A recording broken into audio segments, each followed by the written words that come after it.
So, Sumi, what is the book A Life Interrupted about?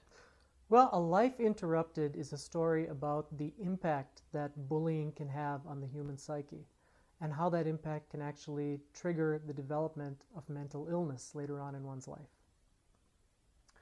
And why is it such a unique, must read book for people in today's world? Well, it's a very unique book because for the first time, we as a society are finally starting to realize the seriousness of bullying and the impact that that has on our children. Unfortunately, we've all seen the worst case scenarios played out on TV where kids have ended up taking their own lives as a result of being bullied. I mean, I was obviously fortunate enough not to get to that point, but there's many of us out there that are still alive, but every day of our lives we're living with the results and the consequences of having been bullied. This story is very unique because it really explains for the first time that how this bullying impact can also then lead to the development of mental illness later in life and how it can affect the course of how mental illness plays out for an individual. So that's what makes it very unique. And can you briefly describe the mental health issues that you had to deal with? Yes, I had to deal with an anxiety disorder, a very severe anxiety disorder known as OCD, Obsessive-Compulsive Disorder. There were many different facets to my OCD, but the one that most mirrors the bullying experience and as well as the post-traumatic stress from being bullied was the fact that a lot of my, I would have mental images in my mind of the faces of all the different people who had bullied me the most.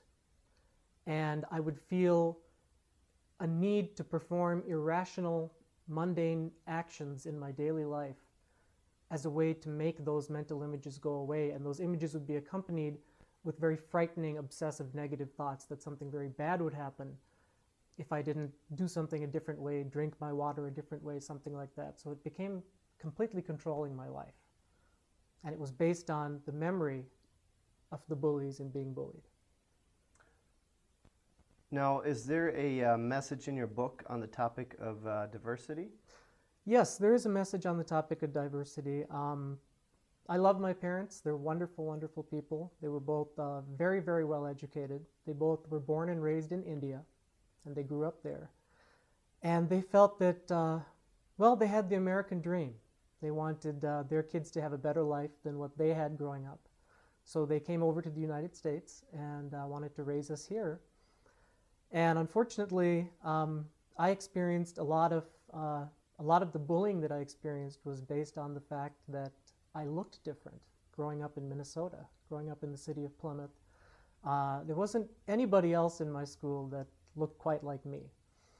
And there were a lot of negative remarks about my brown skin color, so to speak, my ethnicity, where my parents originated from. And that's where it shows. And there also aren't too many books of this nature written by a member of an ethnic minority in the United States. So it's a unique story to tell from that perspective. Interesting. Now, what can you say about why kids get into the act of bullying? Well, there's a lot of reasons why kids choose to act out in this way. And my book, fortunately, my story can really examine that issue because I ended up doing something that very, very few people ever get to do. I ended up looking up and having a one-on-one confrontation with my very worst bully from childhood many years later when we were both adults. We sat down, we had dinner together. And that confrontation was very revealing as to showing kind of, I mean, he opened up very honestly and explained what was going on in his life, how there were difficulties, pains in his life, how he had himself been a victim of some bullying, as hard as that was to imagine for me. But it gave me quite a brilliant perspective on what goes into driving kids to act out this way. And what do you think can be done about eliminating bullying? Well, I think a lot needs to be done. Laws need to be stronger. The states need to have stronger laws on the books about bullying. But in addition to that, really, I think bullying has to be looked at from the point of what schools can do, what families can do, and what kids can do. And I think each of those groups really needs to do their part. We can't just say that, schools need to do it or this. I think schools need to really listen and be able to address these problems and take them very seriously when they're brought to their attention. I think families need to be open to seeing, if their children are being bullied, looking for the signs of that, how to deal with that, how to work through the school, work through the system to correct the problem. And I also think that the families of those who are doing the bullying need to be open-minded enough to maybe step back and say, maybe there's something going on, in our home that we need to look at. Maybe there's a reason, our child is acting out this way and causing these problems, and there's something we can do to help stop this from happening. So I think that's kind of how we have to look at it. And then kids have a very big role. And I think the biggest role that kids have is the bystander role. I mean, we all have a choice when we see somebody being bullied. I've gone to schools, and the most hands go up when I ask how many of you have seen someone else being bullied. Almost everybody has raised their hand. And that makes me realize that, there's a lot of power there in the bystanders. It takes a brave person to stand out in a crowd of popular people and say, hey, you know what? That's not funny. That's not cool. Don't do that to that person.